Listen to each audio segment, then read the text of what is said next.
All right, so have you ever thought about finance as being like this this secret weapon for a better life?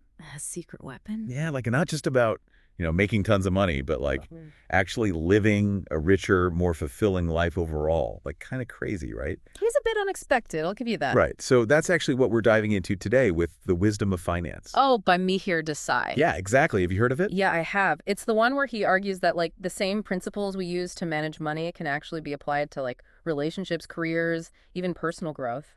It's pretty wild. Yeah, it's like finance is this hidden language that like unlocks a deeper understanding of like ourselves and the world. Totally. But how does that actually work in real life? Like, can you give us an example? All right, so let's take diversification. Well, We know it's like finance 101 for building a good investment portfolio, you right? don't put all your eggs in one basket. Exactly. Desai suggests that we apply that same logic to our experiences. Okay, so you're saying branching out, trying new things kind of makes us more resilient. Like how a diverse portfolio can weather market ups and downs. Yeah, exactly. Think about it. If you're only skilled in one area, right, and that field suddenly changes, Oof, yeah. you're in a really vulnerable position. But if you've cultivated multiple skills and interests, you're much better equipped to adapt. That makes total sense. Actually, Mhm. you know what? I experienced this firsthand when I decided to learn coding in my free time. I never intended to become a developer, but those skills ended up being so valuable in my marketing career. There you go. It's like diversifying your skill set paid off in a way you didn't even expect, right? It's not just about like risk management either. It's that trying new things can help you uncover hidden talents or passions that you never knew you had. Yeah. Okay. So diversifying our experiences makes us adaptable, opens us up to new possibilities. Yep. Cool. What other financial wisdom can we apply to our lives? Well, Desai also talks a lot about due diligence. Due diligence. Yeah, it's a term we usually only hear in the business world, right? Yeah, for sure. It's all about thoroughly evaluating something before you invest in it. Right. That makes sense for like big business decisions. Yeah. But what does due diligence look like in our personal lives? Well, think about relationships. We invest so much time, energy, emotion into them.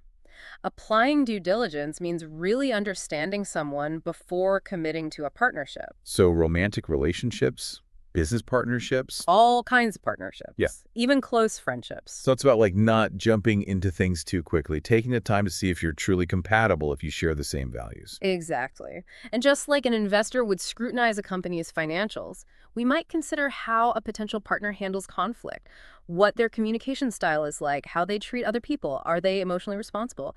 It's not about being cold or calculating or anything like that, but it's about making informed choices that lead to healthier and more fulfilling relationships. It's like protecting yourself from potential heartache down the line.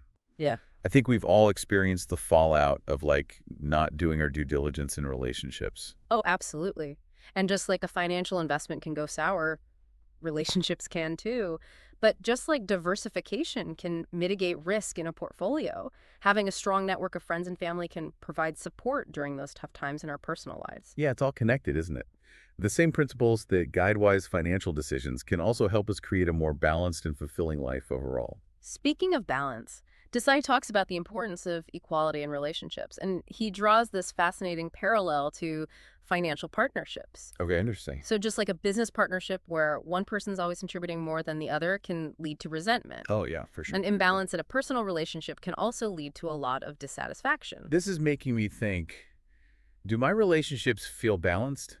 Am I giving and receiving in equal measure? Those are great questions to ask yourself. What are some red flags to watch out for? Well, unequal dynamics can manifest in many different ways. It could be one person's always making the decisions, or shouldering a disproportionate amount of the responsibilities. It can even be subtle, like one person's needs are consistently being prioritized over the others. This reminds me of the concept of debt that Desai explores. Oh, yeah. We usually think of debt as like a financial thing, Right, right. but he applies it to like personal growth and relationships too. How does that work? It's super interesting. He argues that sometimes taking on debt or making sacrifices in the present can be a worthwhile investment in our future. Okay, that's Like taking on student loan debt for a degree that ultimately leads to a fulfilling career. yeah, or even like the emotional debt we might take on in a new relationship. Putting in the effort to build trust and intimacy, even if it means being vulnerable and sometimes uncomfortable. Exactly. Those early investments can have incredible returns in the long run. And like financial debt, it's crucial to be mindful of the terms and conditions. Is this debt actually leading to growth and positive change? Or is it creating an unsustainable burden? Yeah. So it's about making conscious choices and evaluating whether the potential payoff is worth the investment. It's amazing how these financial concepts can offer such a powerful framework for understanding our lives. So what's the biggest takeaway you think listeners should walk away with? I think Desai's core message is that financial wisdom isn't just about numbers. It's about understanding value, the value of our time, our energy, our relationships. By applying these principles, even in a basic way, we can make more informed decisions that lead to a richer, more fulfilling life. It's like we've been given the secret decoder ring for understanding not just our bank accounts, but also our hearts and minds. I highly encourage everyone to pick up the wisdom of finance and dive deeper into these concepts. You might be surprised at how much it changes your perspective, not just on money, but on life itself. I think people will be really surprised. Yeah, for sure. And that's it for this deep dive. We'll catch you next time.